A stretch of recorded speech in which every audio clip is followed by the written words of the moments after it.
할렐루야. 부활 후 첫 번 주일이 되어집니다. 우리 주님 사망 권세 이기셔 부활하셨고 또 예수의 부활은 우리 부활이 되어지는 줄로 믿습니다. 신앙생활 사죄의 은총, 내가 용서받았다, 하나님 나를 정죄하시는 것이 아니라 나를 용서해 주었다. 그리고 예수님께서 부활하심으로 이제 그 부활이 내 부활이야. 우리 그것을 확신하며 살아가는 거예요. 두려워하거나 의심할 이유 없이 사죄의 은총과 부활을 확신하며 믿음으로 담대히 살아내시는 온 성도님 되시기를 축복합니다.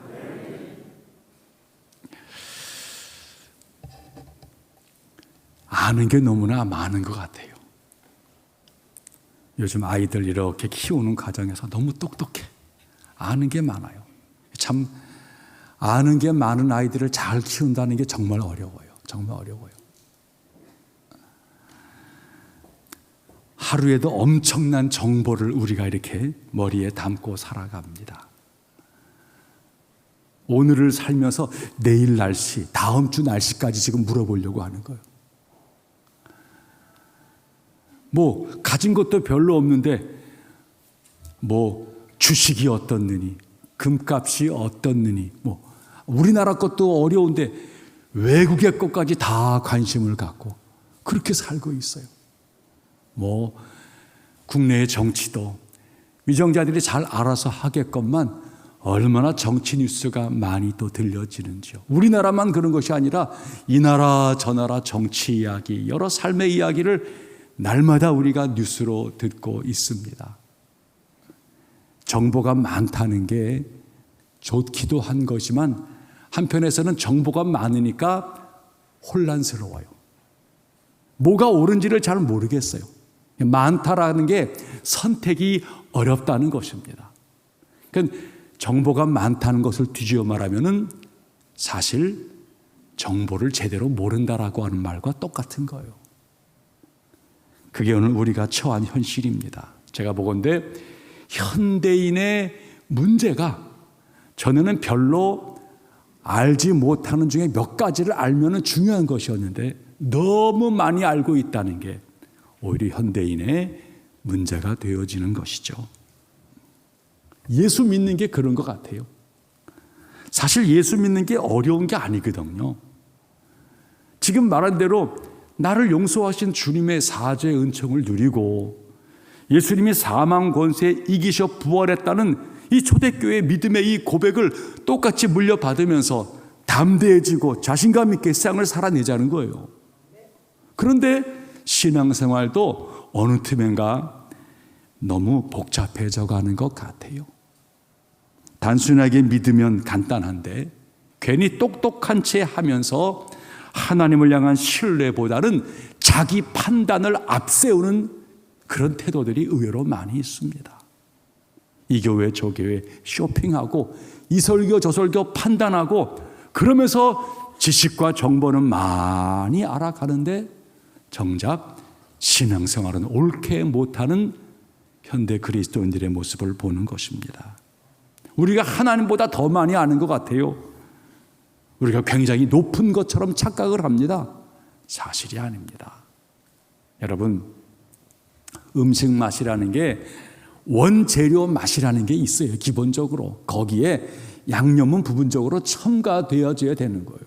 근데 오늘날 원재료의 맛은 온데간데 없고 온통 양념을 뒤범벅해놔서 재료의 맛은 모르고 양념 맛으로 살아가는 것은 아닌가 싶은 거예요.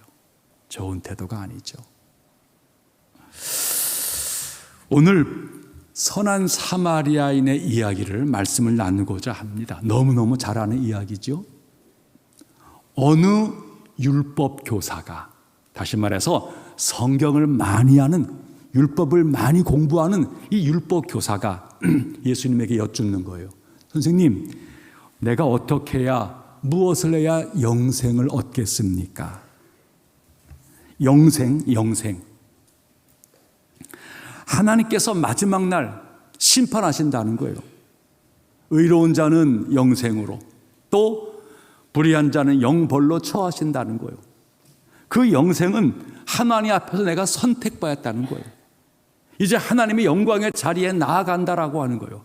그런 하나님의 마지막 우리를 향한 위대한 축복의 종말론적 표현이 영생이 되어지는 것입니다. 그런데 이 영생이라는 우리 신앙인의 완성된 이 귀한 단어를 가지고 이 율법교사가 25절에 보니까 예수님을 시험하려고 질문했다는 거예요. 좋은 태도 아닙니다. 예수님께서 그의 속마음을 알았어요. 그래서는 그 질문에 곧바로 답하지 아니하시고 율법교사에게 되물었죠. 그래, 성경에는 뭐라고 기록되어져 있는데 너는 그거 어떻게 생각하냐? 이렇게 물어본 거예요. 주님의 이 말씀의 의도가 뭡니까? 너 성경 좀 읽고 율법을 공부했다고 율법을 다 안다고 여기니? 너 가장 중요한 거 모르고 있구나. 율법을 지식으로만 알 뿐 너 살아내려고 하는 자세가 없구나. 이거를 깨우쳐 주겠다는 거예요.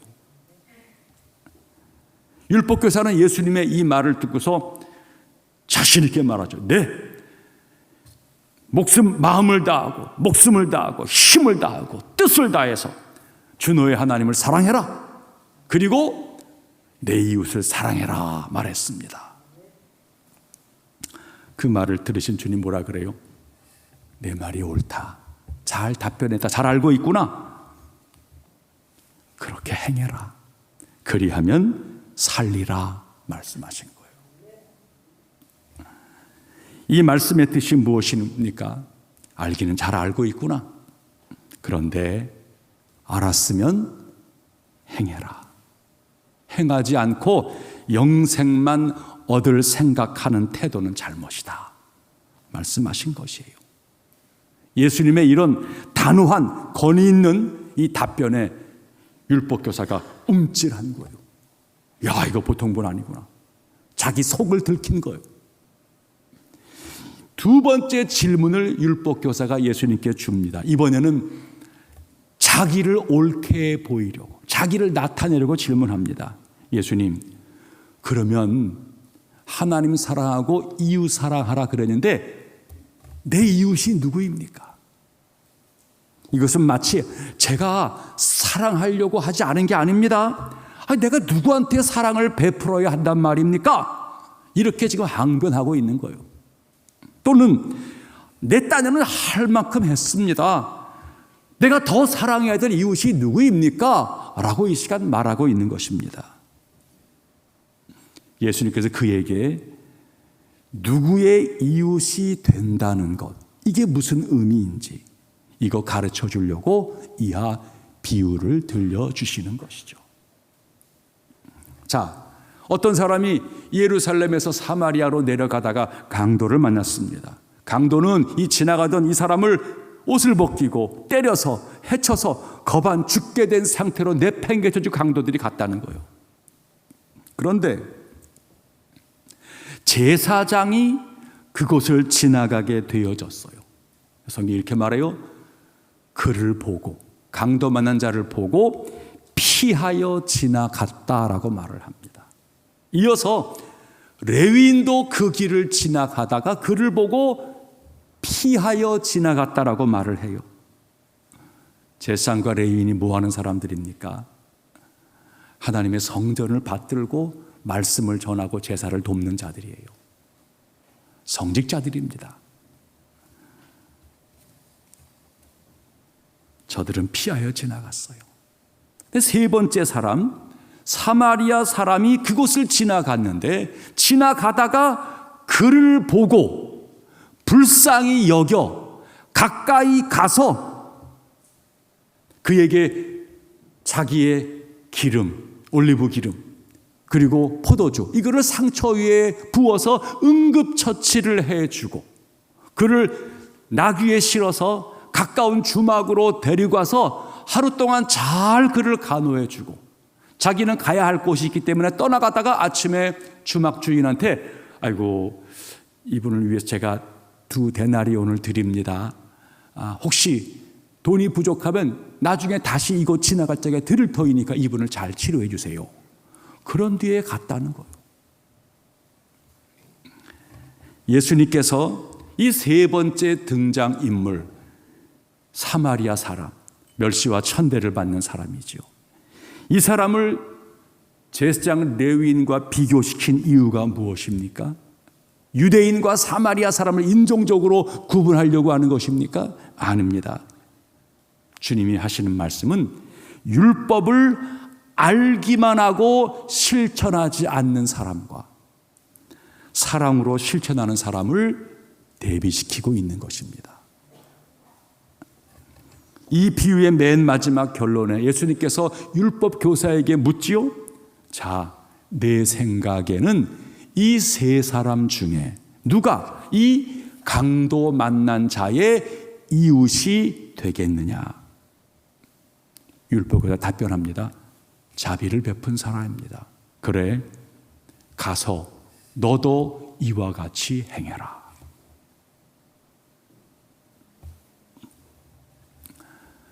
본문을 흘러가는 주님께서 전하는 메시지의 핵심이 무엇입니까? 신앙은 사는 것이에요. 신앙은 행동하는 것입니다.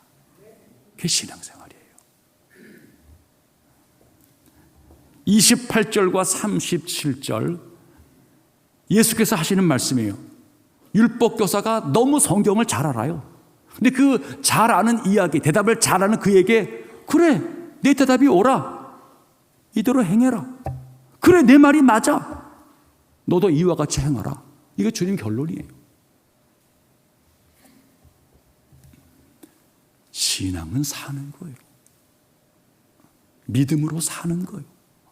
행동하는 거예요.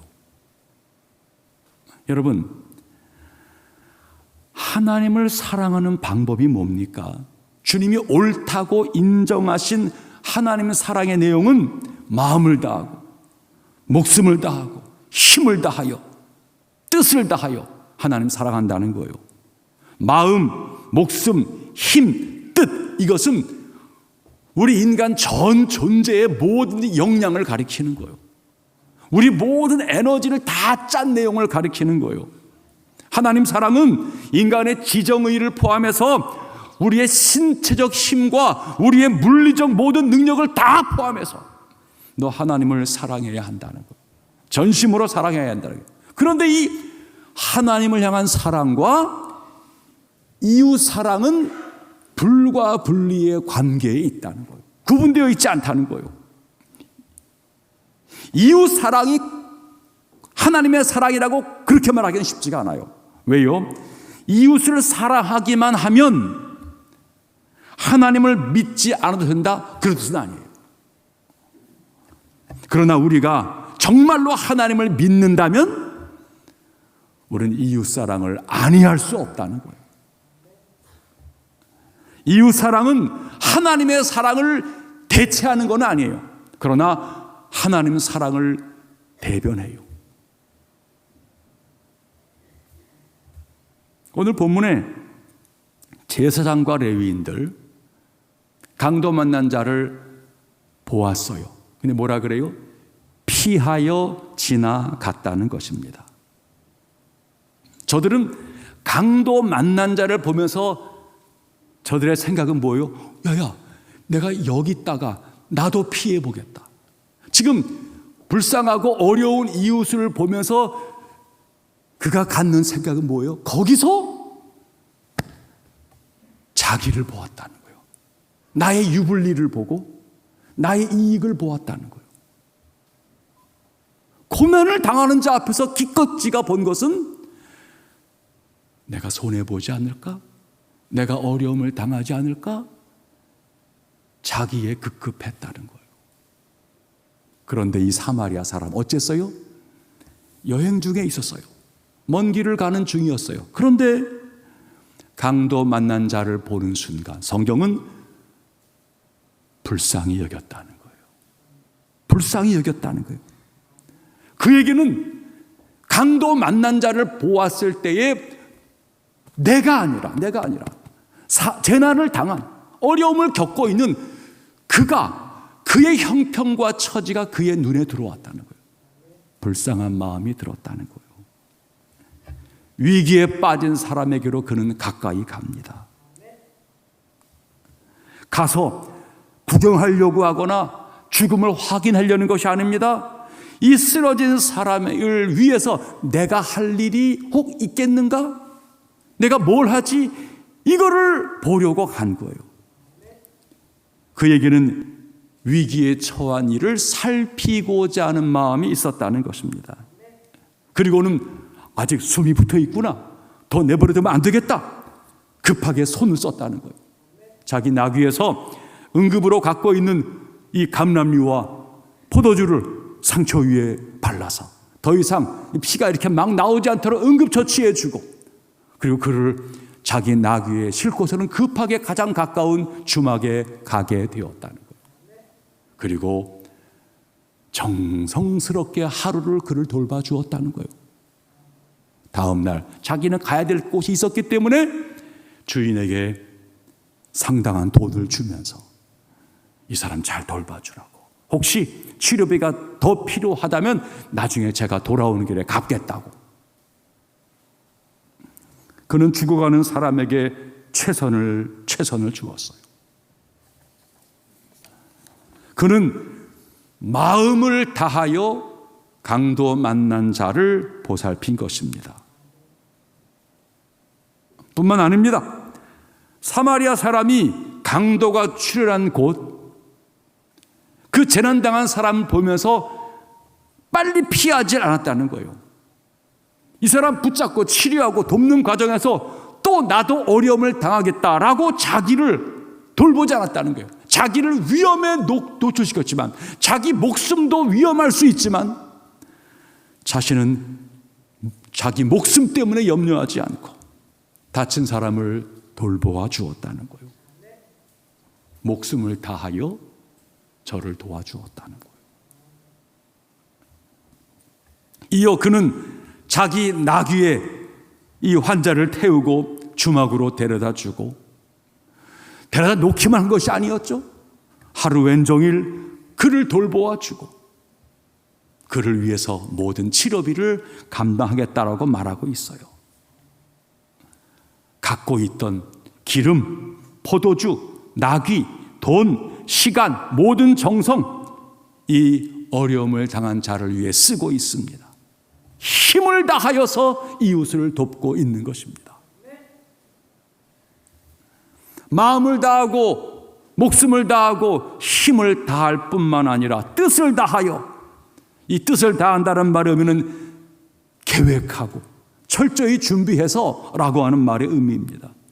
강도 만난 사람을, 그를 위해서 내가 무엇을 해야 할런지 마음과 정성, 헌신을 쏟고 있다는 거예요.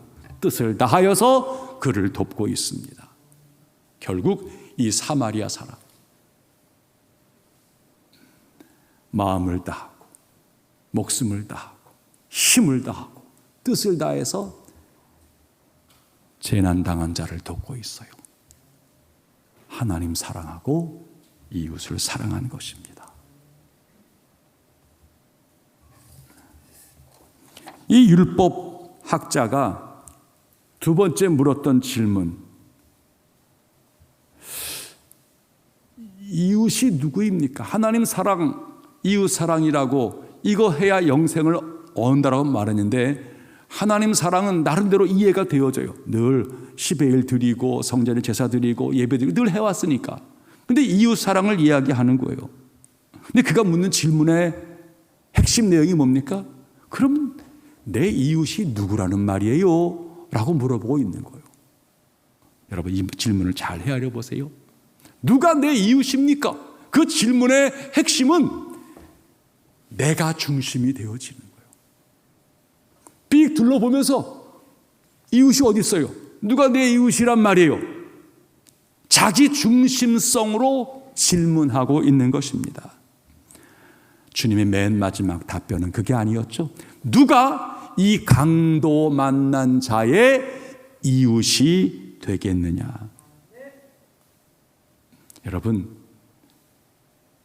이웃사랑의 본질은 내 이웃이 누구냐라고 하는 철학적 질문이 아니라 지금 도움을 필요로 하는 사람들에게 너 이웃이 되어지고 있느냐 질문하고 계신 거예요.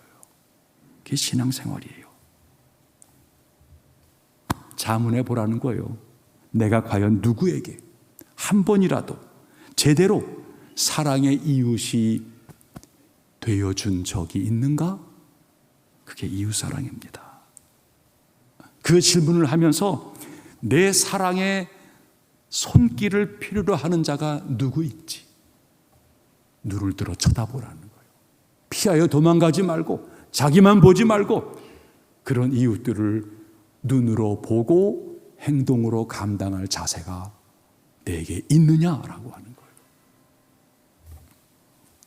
오늘날 이 세상의 문제는 사회가 가진 것이 없어서 불안하고 염려하는 것이 아닙니다. 핵심은 나 하나만, 자기만 생각하는 데서 사회에 수많은 문제가 벌어지고 있는 거예요. 여러분, 주택 문제, LH 문제, 세상이 시끄럽습니다. 제가 보건대 정부도 잘못했지만 새로운 정부 들어와서 그거 한다고 시장 바뀌었다고 해결될 문제가 아니에요. 사람들의 마음속에 내 것만을 붙잡으려는 이기성이 가득 찬 세계 속에서는 풀어줘도 이렇게 저렇게도 해결이 안 되는 거예요. 사회가 되어지려면 다 구하고 갈망하고 원하고 바라는 것들이 있겠지만 사회가 나만을 위한 사회가 아니라 함께 살아가는, 더불어 살아가는 세상이라고 하는 사실을 깨닫고 이웃을 향한 마음이 있어야 분노의 마음이 식어들고 문제가 잦아들게 되어지는 기간으로 나아가게 되어지는 거예요. 정부는 교회가 아니에요. 도덕단체가 아니에요. 정부가 해야 할 일이 도덕적인 어떤 훈계로 세상을 만들어내면 풀어질 수가 없어요. 그것은 모든 사람들이 이웃을 생각해야 하는 자발성이 우리 가운데 만들어져야 돼요. 그러니 오늘 이 시대의 교회의 역할, 정말 어른들의 역할이 너무너무 중요한 시대예요. 성도가 그런 삶의 앞장을 서야 한다는 거예요.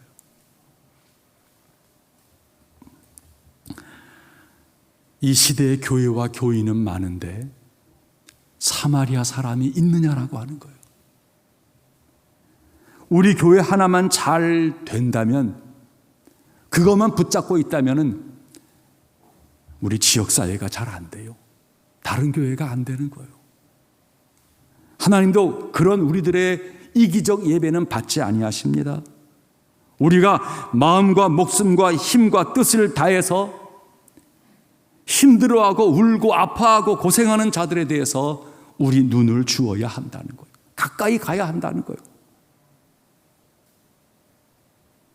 피하여 도망가고 나와는 관련 없다라고 하는 얘기를, 그런 태도를 가져간다면 우리는 축복받은 자가 될 수가 없어요. 우리는 늘 우리 가정의 평강을 구하고 우리 자녀가 대대를 이어서 하나님의 은총을 누리기를 원하는 거예요. 어떻게 우리 가정이 복을 누리겠습니까? 어떻게 우리 자녀가 은총의 앞날을 누려가겠습니까? 어른들이, 앞선 자가 하나님의 마음을 가지고 이웃을 둘러볼 태도를 가져야 돼요. 그게 곧 이웃이 잘 되는 것이 내가 잘 되는 거예요. 우리가 그 마음을 가져야 자녀에게로 족쇄가 풀려지고 하나님이 은혜를 퍼줄 수밖에 없는 그 통로가 만들어지게 되어지는 거예요. 그거를 믿음으로 살아내자는 것이 우리 신앙의 여정이 되어지는 것입니다. 한국교회만큼 기도 많이 하는 교회가 어디 있습니까?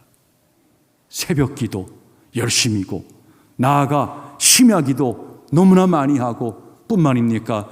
금식 기도하고, 정말 기도 많이 합니다. 기도를 이렇게 많이 하는데 종종 기도가 막힌다 하는 이유가 무엇입니까? 다름이 아니에요.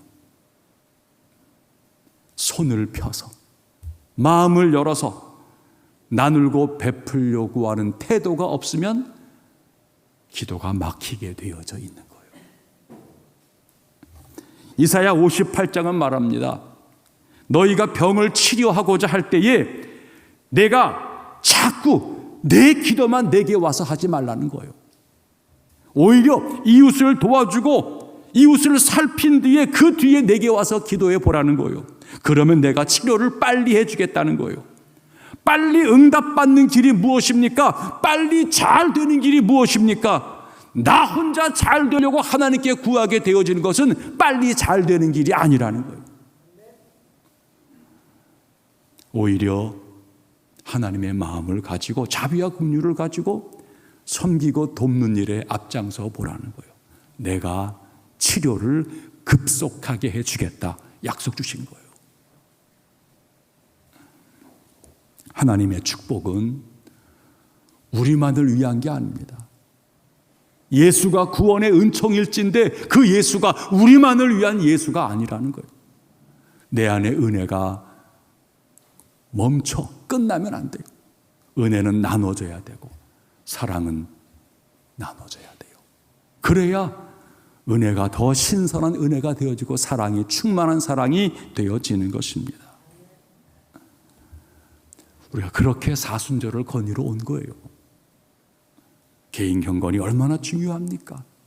정말 복잡하고 난잡한 그런 세상의 삶 속에서 하나님 앞에 순결하게 서려는 그 열정과 헌신은 너무너무 귀한 거예요. 그러나 순결만 붙잡으면 그 순결은 타락하게 되어져 있어요. 경건도 내 경건만 붙잡으려고 하면 그 경건은 옹졸한 이기적 경건이 될 수밖에 없어요. 사순절은 주님이 당신의 몸을 찢은 거예요. 죄인에게 나누어 준 거예요. 욕하고 저주하고 조롱하고 비난하는 그들에게 당신을 주신 거예요. 그게 주님의 용서이고, 용서받은 우리들은 그 사순절 주님을 기억하면서 작은 것 하나 해보자고 하는 거예요. 그래야 부활의 권능에 참여하게 되어진다는 거예요. 낮엔 해처럼 밤엔 달처럼 그렇게 살 순 없을까? 욕심도 없이 어두운 세상 비추어 온전히 남을 위해 살듯이 나의 일생에 꿈이 있다면 이 땅의 빛과 소금 되어 가난한 영혼 지친 영혼을 주님께 인도하고픈데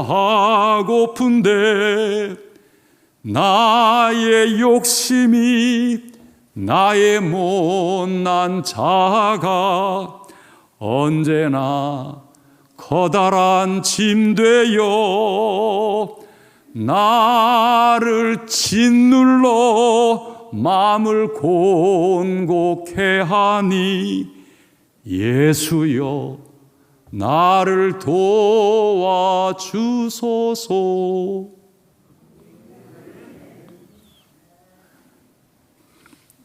신앙생활 어려운 거 아니에요. 하나님 믿고 잘 살자는 거예요. 천국 영생 걱정하지 마세요. 구원을 걱정하지 마십시오. 예수 믿으면 구원 받았고 천국 영생이 우리 앞에 있습니다. 지금 우리가 해야 할 일은 잘 사는 거예요. 막 살려면 힘들 거 하나도 없습니다. 사시면 돼요. 그러나 잘 살려고 하면 쉬운 일이 아니에요. 믿음 생활은 잘 살려고 하는 거예요. 힘들죠. 힘들기 때문에 하나님께 나와서 하나님 내가 지혜가 부족해요. 하나님 내가 용기가 없어요. 하나님 내가 인내력이 없어요. 하나님 내가 너무너무 부족해요. 잘 살려고 하는데 너무너무 어려워요. 그래서 하나님 앞에 눈물로 기도하는 거예요. 그런 우리들을 하나님이 내가 너를 사랑한다. 한 번 더 해라. 용기와 소망과 위로와 격려를 주는 것을 몸에 받고 삶으로 돌아가는 거예요. 잘 살려고 할 때 우리 약함 때문에 실패가 있어요. 좌절이 있어요. 근데 그 실패와 좌절은 낙담할 이유가 없어요. 하나님이 그런 실패는 긍휼히 여겨주세요. 나 때문에 십자가를 졌구나, 쓰러졌구나, 아파하는구나, 이리 와라 이리 와라. 하나님 품어주시고 자비와 긍휼을 베풀어줘요. 그 속에는 주 앞에 와서 울고 괴롭지만 이 생활이만큼 용기와 힘이 솟구쳐지게 되어져 있어요. 다시 한번 해보겠다는 힘이 생겨나게 되어지는 거예요. 그런 마음으로 예배로 나오고 또 예배드리고 삶으로 돌아가자는 거예요. 하나님은 믿음으로 살아내려고 하는 우리와 동행하시고 우리 가운데 역사하세요. 부활 후 첫째 주일입니다. 여러분들 앉아있지 마세요. 그 자리에 머물지 마세요. 예수의 부활, 사망 권세 이긴 부활, 그 좌절과 절망, 그 죽음과 그 고난 속에서도 부활하신 주님이 내 부활이라고 믿을진데 우리가 예수의 십자가 길을 포기할 이유가 없어요. 왜? 부활할 것이기 때문에, 승리할 것이기 때문에. 담대히 삶으로 나아가시기 바랍니다. 주의 선하심 속에서 힘들고 어렵더라도 잘 살려고 하는 몸부림 속에서 여러분 때문에 어두움이 빛으로 바뀌고 누군가의 눈물을 닦아주고 작은 위로의 손길 하나 속에서 살만한 세계를 만들어가는 능력의 주인공으로 우리 모두가 쓰임받기를 축복합니다.